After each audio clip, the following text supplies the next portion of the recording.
한겨레 데일리 라이브 뉴스 다이브 시작합니다. 어서 오십시오. 고현준입니다. 자, 함께 해주실 분들 소개해드리겠습니다. 먼저 묘장군 김묘성 장군 나오셨습니다. 안녕하십니까. 안녕하십니까. 김묘성입니다. 예. 자, 박준 변호사 함께합니다. 네, 안녕하세요. 박준입니다. 예. 자, 그리고 장윤선 기자도 함께합니다. 어서 오십시오. 네, 안녕하십니까. 예. 자, 우리 세 분과 함께 오늘 이야기 나눌 텐데, 제가 아침에 신문을 이렇게 쭉 펼쳐서 보니까 그 지면을 할애하고 있는 양을 보면 한미 정상회담 얘기가 제일 많았던 제일 것 같고, 중요한 거니까요. 그리고 국민의힘의 새 대표 동혁이 형. 예, 선출되고 동혁이 형이에요. 형이죠, 뭐 동생 개인적으로 아십니까? 알았죠. 저 다 알아요, 거의 다. 많이 바뀌었더라고 눈빛이. 아, 그래요? 예. 지금 예. 뭐 좀 이따 얘기하겠지만 관련된 이야기 잠시 뒤에 다뤄보도록 하고요. 그 외에도 뭐 여러 뉴스들, 특검 수사 관련된 뉴스들도 이어지고 있고, 아시는 것처럼 권성동 의원 오늘 출석해서 조사받고 있는데 진술 거부권을 행사하지는 않고 질문에 하나하나 답을 잘 하고 있다라는 얘기입니다. 그렇게 얘기하다가 한번 큰 거 다칩니다. 그 기자들이 지금 취재하는 내용들과 기사 내용 보면 벌써부터 뭐 체포 동의안 얘기까지 하고 있는 걸로 나오는데, 뭐 영장 청구도 아직 안 했기 때문에요. 이야기 잠시 뒤에 또 나눠보도록 하고, 먼저 한미 정상회담 뭐 관련된 후속 보도들도 많고 뭐 여러 이야기들도 나오고 있는데, 우리 세 분은 어떻게 보셨는지 그냥 짧게 그냥 인상평 정도 한 마디씩 들어볼까요? 갔잖아요, 미국은 안 갔어요. 일본만 갔어요. 아니, 저 아무 말이나 할 거예요 오늘? 아니요. 광고로 나 착각했네. 네, 오늘 오고 있어요. 비행기 타서 한국으로 오고 있고, 아마 기내에서 기자들 상대로 간담회 하고 있을 텐데요. 굉장히 성과적이죠. 처음에 사실 트럼프가 예측 불허의 사람이기 때문에 면전에 놓고 무슨 공박하고 이런 게 한두 번 본 게 아니기 때문에, 그래서 이번에도 기선제압 차원에서 사실은 트루스 소셜에 먼저 말도 안 되는 소리를 올려놓고 해서 긴장감이 상당히 감돌았던 게 사실이고, 근데 막상 현장 대응력이 상당히 뛰어났다, 대통령의 이제 안보실장이 그렇게 평가를 했습니다. 그래서 준비를 많이 한 게 티가 확 나는 회담이었고, 그리고 현장에서 이제 트럼프 특유의 칭찬받는 걸 굉장히 좋아하고 자기 비판에 대해서 못 견뎌하는 성정을 적확하게 파악을 한 뒤에 칭찬 위주로 상당히 많은 성과를 내려고 했다라는 것이고, 두 가지가 인상적인데, 하나는 나한테 김정은을 만나라고 한 최초의 대통령이다. 나한테 김정은을 만나라고 한 사람이 없다. 그러니까 한반도 평화를 그 중심으로 해서 대화를 풀어나간 거, 이거 굉장히 잘했다라고 평가할 수 있을 것 같고요. 또 하나는 농담이긴 하지만 트럼프가 나랑 중국 같이 갈래? 같은 비행기 타고 갈래? 연료 아끼기 위해서 뭐 이런 얘기를 했잖아요. 근데 거기에서 오는 것은 사실은 미중 패권 경쟁 속에서 한반도가 미국 편이야, 뭐 거의 엄마 편이야, 아빠 편이야 이런 수준으로 이제 그 강권받는 상황이었는데, 종합을 해보면 트럼프가 꼭 그렇지만은 않구나. 그러니까 일종의 과거하고 다르게 한반도 한국이라는 정부의 그 스탠스 위치가 상당히 많이 올라왔다. 그리고 우리를 지렛대로 해서 일본도 미국도 중국도 러시아도 뭔가 해결을 하려고 한다라는 측면에서 볼 때 굉장히 대한민국 국민들이 어깨 쫙 펴고 자부심을 가지고 국제사회의 주요 일원으로 역할할 수 있는 그런 국가가 되었다라는 걸 느끼게 만든 회담이었다는 생각이 듭니다. 우리 김효성 씨는 어떤 장면이 인상적이었습니까? 저요. 인내를 하는 장면이 인상적이었습니다. 네. 이재명 대통령의 인내가 좀 돋보였던 부분. 근데 중간중간 그런 부분이 많았던 것 같은데, 질문이 좀 어이없는 질문이 좀 많았잖아요. 한국어와 영어 중에 어떤 게 더 정확하다고 생각해? 굉장히 좀 민감할 수 있는 질문이고 다소 무례할 수도 있는데, 그것에 대해서 컴퓨터로 봤을 때는 이렇고 말할 때는 이렇다라고 해서 잘 빠져나가는 이런 모습도 봤는데, 앞서서 장윤선 선배가 말씀하신 것처럼 굉장히 임기응변도 좋았고 순발력 좋았지만 정말 준비를 잘한 것 같다라는 생각이 들더라고요. 상대와 어떤 딜을 하기 위해서는 상대를 알아야 되는데 알려는 공부가 참 세심하게 잘 됐다라고 보여주고, 거의 모든 내용들이 준비했던 시나리오 안에 있었다고도 하더라고요. 그만큼 준비가 잘 됐고, 또 저는 그냥 기분이 좋았던 건 극우들 이야기를 안 할 수가 없습니다. 뭔가 트럼프가 드디어 우리나라를 박살내는구나. 거의 이래서 환호한 거 아니었어요? 그날은? 정말 매국에 가까운 이야기들을 많이 했었는데 그 다음 날에는 트럼프 좌파 개딸설이 나올 정도로 그렇게 또 달라졌기 때문에 뭔가 한방 KO되는 듯한 모습을 보면서 또 약간 좀 소화제를 먹은 듯한 느낌도 들었습니다. 저는 99점을 드리고 싶어요. 99? 점수를. 예, 99.99999999 100점 만점에. 예. 뭐 만점을 제가 드릴 수 없겠죠. 건방지게. 정말 어려운 여건에 너무 잘했고 저는 그 장면이 가장 인상적이었어요. 공감하실지 모르겠는데 다른 거 뭐 쓰고 이런 거 뭐 말고 볼펜 이런 거 말고 아주 꼿꼿하게 이렇게 대통령께서 앉아 있는 자세. 예. 트럼프는 막 구조연하 이래 몰래 이렇잖아요. 고릴라처럼 앉아 있다면 대통령 꼿꼿한 그 모습이 저는 되게 또 손이 왼손이 장애가 원래 있어요. 예, 예. 그 모습이 그대로 보입니다. 그게 저는 아까 좀 전에 말했지만 인내하면서 저렇게 힘든 자리에서 듣고 꼿꼿한 모습을 있구나라는 게 생각이 들고 외교부 직원도 똑같고요. 예. 의전하는 사람들도 크게 다르지 않는데 왜 윤석열 때 큰 차이 나나 생각을 해보니까 그 꼿꼿이 앉아있는 대통령 모습을 보면서 알겠더라고요. 리더가 누구냐에 따라서 성과는 완전 달라질 수도 있구나라는 어쩌면 저는 교훈을 좀 받았습니다. 감사합니다. 이 한미 정상회담 이후에 아까 우리 김효성 씨 잠시 언급해줬지만 뭐 극우 관련해서 미국 쪽 극우 세력 또 한국 쪽 극우 세력들 뭐 네트워크 얘기들도 나오고 이런 얘기들은 잠시 뒤에 저희가 또 나눠보도록 하고 지금 이 시간 진행되고 있는 내용들부터 좀 짚어보자면 권성동 의원 얘기 잠시 했었는데 출석하면서 각종 의혹에 대해서 자신은 결백하다. 그리고 오히려 특검이 피의 사실을 공표하고 있고 명예를 훼손시키고 있다. 뭐 이런 표현을 했습니다. 있는 그대로 소명하고 당당함을 입증하겠다. 통일교 관계자로부터 어떤 금품도 수수한 적 없다. 이렇게 자신의 입장을 얘기하고 조사를 받고 있는 상황입니다. 아시는 것처럼 통일교의 윤영호라는 전 세계본부장과의 이 연결, 뭐 22년 1월에 1억, 그 2, 3월에 뭐 전후해가지고는 그 쇼핑백 2개 한학자 총재한테 큰절했다라는 얘기들도 있고, 그러니까 정치자금법 위반 혐의를 받고 있는데 이 내용 중에 이제 한겨레에서 취재했던 내용 중에요. 그 특검에서 압수수색하는 과정에서 권성동 의원 차 안에서 이 전화기가 하나 발견됐다는 거고 보좌관 명의의 휴대전화인데 이걸 차명폰으로 사용한 것 아니냐라는 의심을 하고 있습니다. 왜냐하면 이 전화 통화 내역 중에 윤영호 씨하고 여러 차례 연락한 내역들이 있다.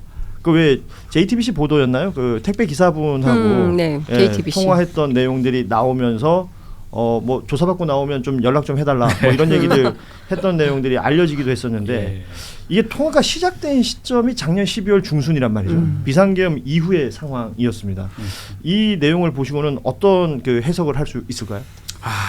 권성동은 이런 생각을 하는 것 같아요. 강원랜드 사건에서 본인 빠져나갔거든요. 네.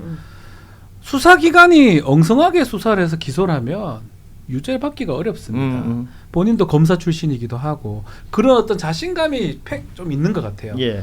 사실은 지금 돈이 갔는데 대가성 없이 정치인이 받으면 정치자금법 위반이에요. 대가성 있으면 뇌물죄 다른 범죄도 이 금액은 특가법이 되거든요. 금액 그렇죠. 자체가 금액이 크니까 5년 이상이에요. 뭐 못 나와요 평생. 제가 봤을 때는 상황상으로는. 예. 근데 이렇게 거부권 행사, 진술 거부권 행사하라고 이게 얘기한다는 거는 자신감이 있는 거야. 나 빠져나갈 수 있다는 자신감인데 이번에는 특검이다. 검사가 아니다라는 말씀을 드리고 싶고요. 아마도 기사가 계속 나오잖아요. 기사는 곧 뭐냐 하면 조사가 된 내용인 거예요. 그렇겠죠. 윤영호가 다 얘기를 하고 있어요. 미안하게 다 얘기를 해버렸어. 그러니까 그렇게 했대요? 다 얘기 전화기 다 내버리고. 그래서 앞으로 피해 나갈 방법은 저는 없다. 준 사람이 얘기했는데 본인이 어떻게 빠져나갑니까? 볼 때마다 느끼는데 진짜 방송 천재 아닙니까? 네, 연예인이에요. 연예인. 이게 왜요? 이 엄중한 상황에 저게 안 돼. 경쾌하게 만들었어요. 이게 뭐 어렵나요 이게? 진술 빨리 하면 그렇게 되는 건데. 그렇군요. 예. 빨리 감기.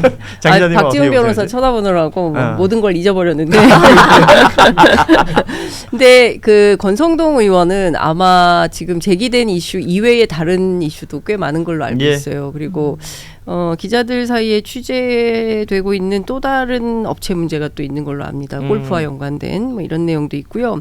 그래서 막상 본인이 그 검사장 출신이고 검사를 오래 했기 때문에 내가 뭐 검찰 수사 빠져나가고 재판에서 이기는 건 유도 아니다. 그리고 상당한 금력이 있는 정치인이기 때문에 그런 정도는 할 수 있다라는 자신감이 있으니까 통일교 이 자기 때문에 국민의힘 당사가 압수수색 당하고 있는 그 와중에도 통일고교 소유의 골프장에 가서 복면 골프를 즐긴 거 아니겠어요? 빨간 바지 입고. 예. 종합해 보면 별로 겁이 없는 거죠. 나 누군지 알아? 나 권성동이야. 뭐 이게 있는 거예요. 근데 당내에서도 그 권성동 의원이 상당한 중진이기 때문에 권성동을 따르는 후배 정치인들이 꽤 있었고, 근데 그게 다 뭘로 엮이냐면 뭐. 예컨대 뭐 청탁 뭐 이런 걸로 묶였다는 얘기가 있어요. 그렇기 때문에 종합해 보면 특검에서 상당한 그 수사가 진행된 다음에 권성동 의원을 불러서 조사하는 것이기 때문에 막힘없이 들어갈 때야 당당하게 들어가지만 언제 나올지 모르는 상황이 될 수도 있고 그리고 구속 가능성은 굉장히 높다라는 전망이 우세합니다. 그러면 뭐 들어갔을 때는 나 혼자 먹은 것은 아니야라고 하면서 대선 자금 큰 거 한 장 서포트 윤영호 씨가 얘기한 거죠. 여기서 큰 거 한 장의 규모 그리고 여기에 대해서 본인이 자기 살려면 또 죄수의 딜레마로 빠지잖아요. 그러면 뭐 다 불기 시작하면 결국에는 국민의힘 대선 자금 게이트로까지 번질 수 있는 사안이 아닌가 싶습니다. 그래요. 오늘 권성동이 들어가면서 오늘 뭐 없는 죄를 만드는 특검, 뭐 검찰 이렇게 얘기했잖아요. 근데 이렇게 검사 출신으로서 이런 얘기는 참 앞뒤가 맞지 않는 이야기 같고 본인이 과거 수사할 때 생각을 해보면 또 그런가? 그리고 차명폰이 나왔는데 차명폰이 나왔다는 것은 이게 만약에 사실 이 차명폰을 이용한 것으로 나온다면 없는 죄가 아니라 그냥 있는 죄를 흔적을 없애기 위한 방편인 거잖아요. 그렇다면 뭐 빠져나갈 수 없는 거고 그리고 사실 뭐 이런 뭐 차명폰 어쩌고 뭐 이런 것보다도 사실 1억 원 받고 쇼핑백 받고 뭐 이렇게 했을 때 돈보다는 이 중진의 권성동이 권력의 브로커 역할을 하게 된 거잖아요. 네, 그렇게 그 전락을 충분히 쇼핑백 전령 전령 지금 이렇게 바뀐 상황이기 때문에 이 자체만으로 굉장히 참담한 상황이다라고 보여주고 체포가 될까 안 될까 불체포 특권 권성동이 그때 거의 맨 윗줄에 사인을 했던 걸로 기억나거든요. 과연 어떻게 될지도 좀 이게 이제 차라리 대답을 안 하면 괜찮은데 아마 이런 얘기를 할 거예요. 모른다고 할 때 다른 증거들 내는 거예요. 예를 들어서 특검에서 몰라? 윤영호는 알아? 윤영호는 알죠. 전화 이건 뭔데? 그게 하나씩 하면 이제 거기서 말려드는 거예요. 그래서 저는 그럴 거면 차라리 진술 거부권이 나아요. 김건희가 하는 방법이겠죠. 근데 뭐 본인이 자신감이 있기 때문에 얘기하기 때문에 좀 전에 말했던 것처럼 또 다른 것도 얘기를 할 가능성이 높아요. 자, 지금 특검에서는 이제 권성동 의원 출국 금지 지금 조치를 취했다라는 거고 이게 결과적으로 지금 뭐 건진하고도 연락한 기록들이 앞서 말했던 그 전화기에서 나왔다라는 것이기 때문에 뭐 여러 정황들 그리고 권성동 의원이 들고 갔다는 그 쇼핑백 안에 뭐가 들었는지 금품이라고만 표현을 했기 때문에요.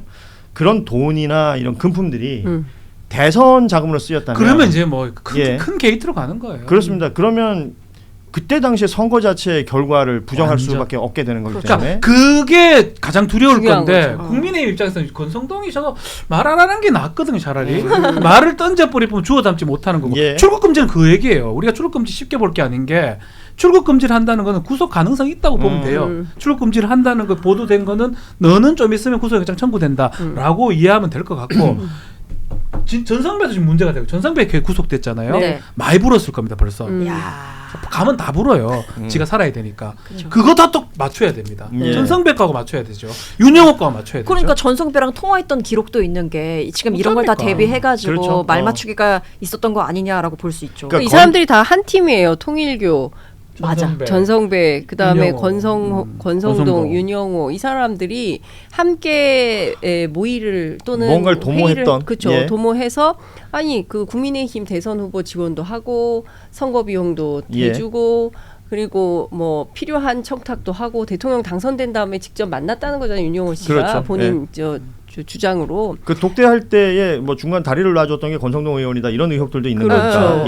뭐 그 유력한 국민의힘의 여당의 의원이다 이런 얘기를 했고 그게 권성동 의원이라는 게 그 후속 보도로 계속 밝혀진 수사 기록 같은 것도 통일교 관련된 수사 기록도 뭔가 전달했다 뭐 이런 내용도 한학자 있고. 총재 등등 그 해외 원정 도박 의혹 관련해서 수사 정보들을 흘려줬다라는 얘기도 있는 것이고. 지금 그렇습니다. 이제 권성동 의원 개인이라고 하지만 앞서 건진 법사가 지금 전성배 씨가 들어가서 이런 얘기 저런 얘기 할 수도 있다. 그러니까 김건희 씨 관련된 것에는 계속 함구한다는데 근데 그걸 함구한다고 해서 다른 뭐 의혹이나 접점이 있는 부분들에 대해서는 어떻게 대응하고 있는지는 우리가 지금 알려진 내용들은 특검 브리핑 내용들이 다이지만 말씀하신 죄수의 딜레마라든지 이런 것들이 동시다발로 작동할 수밖에 없는 구조이기 때문에 그렇죠. 예, 우리가 좀 더 지켜볼 필요가 있는 것이고. 전 근데 궁금한 거, 예. 음모론까지는 아닌데 궁금한 부분이 이 중진이 지금 몇 선? 5선인가요? 5선입니다. 5선 중진이 강릉. 이렇게 권력 주변에서 의전책으로 활용되는 경우가 많나? 그렇다면 이렇게 될 수밖에 없던 배경은 무엇일까? 혹시 권성동이 뭔가가 잡힌 게 있는 게 아닌가? 뭐 이런 생각이 예. 들 정도로 왜 이런 전령사가 됐을지 이런 그 배경이 좀 생각을 궁금해요. 하는 이유가 우리가 이제 소위 말하는 검찰 정권을 겪어오면서 계속 이 캐비넷 얘기를 하는 거잖아요. 뭔가 책 잡힌 거 있는 거 아니냐? 약점이 잡혀 있는 거 아니냐. 그러니까요. 이렇게까지 나서가지고 쇼핑백을 들고 절까지 할 정도로 이런 상황에 놓였던 이유는 무엇일까? 괜히 생각을 좀 그러니까 넓히게 되네요. 반대로 얘기하면 5선이나 되는 사람이기 때문에 본인이 뭔가 더 주도적으로 뭘 해보고 싶었던 건 아닐까라는 생각도 할 수 있을 것 같고요. 아니 생각을 해보세요. 김영선 의원 보십시오. 명태균한테 꼼짝 못하잖아요. 그러니까요. 거기도 예. 6선인가 5선인가 거기도 5선이에요. 오선이죠. 예. 다들 뭐 국회 부의장, 의장 바라보고 있었던 사람들일 수 있는데 지금 이 상황이 연출되고 있고 이 와중에 이제 국민의힘에는 새로운 대표가 선출이 됐습니다. 장동혁 의원이 선출이 됐는데 국민의힘 지금 상황이 뭐 녹록치가 않죠. 특검에 최소 9명 이상이 수사 대상 혹은 수사 선상에 올라 있다 이렇게 볼 수가 있을 것 같은데 그러니까 장동혁 대표는 새로 선출되면서 뭐 감사 인사를 전했던 사람들이 대부분 이제 극우 우리 흔히 얘기하는 유튜버들에게 감사 인사 전했었고 또 윤석열 면회간다는 그 약속을 했었는데 이거 약속 지키겠다 이런 얘기도 합니다. 그래서 지금 나오는 얘기는 벌써 전한길 씨 네. 그 지명직 최고위원 지명하는 것 아니냐라는 얘기들도 나오고 있는데 다른 방송에 제가 장동혁이 될 수도 있다 하니까 다들 비웃더라고요. 당시에는? 한 달 제가 전부터 월요일 날 장동혁 된다고 했잖아요. 계속 얘기를 여기 했었는데 한겨레에서 다들 하는 말이 암만 해도 이거 혹시 그게 바라는 거 아니냐? 제가 바라지는 않아요. 누가 되기를 바라지는 않는데 예측인데 근데 생각보다 그래도 그나마 둘 중에 한 명이 되면 김문수가 되는 게 정상화. 그게 참 슬퍼요. 그 좀 특이하게 장동혁 대표가 돼버렸는데 지금 진짜로 지명직 최고위원 될 것 같거든요. 전한길 씨가. 예. 그러면 분당으로 갈 가능성이 매우 높습니다. 그러니까 아주 극단적으로 지금 당이 전개가 될 거고 장동혁 의원이 혹시나 잠깐 당대표 되기 위해서 잠깐 이렇게 가면을 썼으면 다행인데 그게 아니라면요. 아니고 또 자기 찍어준 사람 뽑아준 사람한테 해줘야 된다고 하면 국민의힘은 더 힘들어질 겁니다. 107석을 가지고 있는 제1야당이고요. 소위 말해서 대한민국을 뭐 보수 진보 이렇게 나눈다고 치면 보수를 대표하던 정당인데 이게 이제 보수란 자 지우고 극우라고 붙여야 되는 것 아니냐 라는 얘기를 많은 분들이 하고 있습니다. 여기에 그 당대표 선출되고 나서 했던 이야기들, 그러니까 단일 대우에 합류하지 못하는 분들, 당을 위험에 빠뜨리는 분들, 당을 분열로 몰고 가는 분들 결단이 필요하다. 그러니까 소위 말하는 찬탄파에 대한 다 나가라는 거잖아요. 그 얘기를 한 것 같고 조경태 의원은 여기에 대해서 뭐 이런 세력이 존재하면 국힘은 내란당 오명 벗기 어려울 것이다 이런 입장을 내기도 했었고요. 장동혁 대표가 오늘 현충원 참배하면서 이제 공식 일정 시작했는데 적절한 결단이 필요한 시점이라면 할 수 있는 결단 다 하겠다 이런 얘기를 했단 말이에요. 그 찬탄파 정리랄까 이런 것들은 진행이 될까요? 실제로 그 한동훈 전 대표나 뭐 이런 사람들 또 어떻게 대응할까? 뭐 여러 가지 생각이 듭니다. 그 사실 국민의힘 내부에서 상당한 긴장감이 돌고 있는 것은 맞습니다. 네. 그러니까 장동혁 의원을 국민의힘 사람들은 뭐라고 부르냐면 점오 정치인. 재선이긴 하지만 이제 보궐로 들어왔으니까. 그렇습니다. 점오 이렇게 그렇게 불리는데 실제로 국민의힘 안에서는 뭐 전한길뿐만 아니라 고성국 포함해서 보수 극우 유튜버들 가운데 최소 한 명 정도는 지명직 최고위원에 임명할 수밖에 없다. 왜냐하면 본인이 뭐 뉴미디어로 당선됐다라고 얘기할 정도로 그 사람들의 영향력을 상당히 인정하는 사람이기 때문에 그리고 그런 뒷배가 있어야만 그 힘을 받아서 정치를 할 거다라는 얘기가 나오고 있고요. 그 국민의힘 내부의 세력 균형이 통일교뿐만 아니라 지난번에 그 비상계엄과 내란 정국을 지나면서 여의도파와 광화문파의 갈등이 있었잖아요. 근데 광화문 누구죠? 그 정광훈? 정광훈 목사보다는 그 부산 세계로 교회 소년보 소년보, 목사가 예. 이끌고 있는 여의도파가 훨씬 더 인원이면 인원, 예산이면 예산 힘이 더 있다라는 걸 보여주었다. 그리고 실제로 많이 들어갔다. 예. 그래서 통일교와 또 신천지와 구별되는 세계로교회 여의도파 중심의 새로운 질서가 장동혁 중심으로 형성이 됐기 때문에 아마도 여기에서 그 찬탄파를 섞어내거나 골라내는 내년 지방선거를 앞두고 이제 그 과정이 격화될 가능성이 있다 이렇게 전망을 하는 분들이 있는가 하면 제가 그 찬탄파 한동훈 쪽 사람들 취재를 해보면 어떤 얘기를 하냐면 우리가 그렇게 만만하진 않다. 뭘로 내보낼 건데 그러니까 당장 어쨌든 지난 대통령 선거에서 2위의 지분을 가지고 있고 예. 김문수 후보도 마찬가지고 한동훈 세력도 실제 하기 때문에 이 함부로 쫓아내기는 어려울 거다. 우리가 뭐 쫓아낸다고 나가냐 뭐 이런 얘기를 해요. 그래서 종합을 해보면 어떤 기류가 읽히냐면 서로 네가 가라 하와이 하고 있지만 나가서 승리할 개연성이나 가능성은 없다고 보는 거예요. 그래서 어떤 막무가내 정치가 있다 하더라도 당을 뛰쳐나가거나 나가서 그 분당을 해가지고 새로운 깃발을 꽂거나 이렇게 하기에는 상당히 무리다. 그러니까 아마 찌그럭버그럭 하면서 내년 그 지방선거까지. 예, 지방선거, 재보궐선거까지는 그냥 갈 가능성이 매우 높고 그 안에서 세력 갈등은 상당히 격화될 거다라고 얘기를 하고 있고요. 그 얘기도 나와요. 그 장동혁 의원이 그 과거 이분이 굉장히 뭐 변신을 한 예. 사람이잖아요.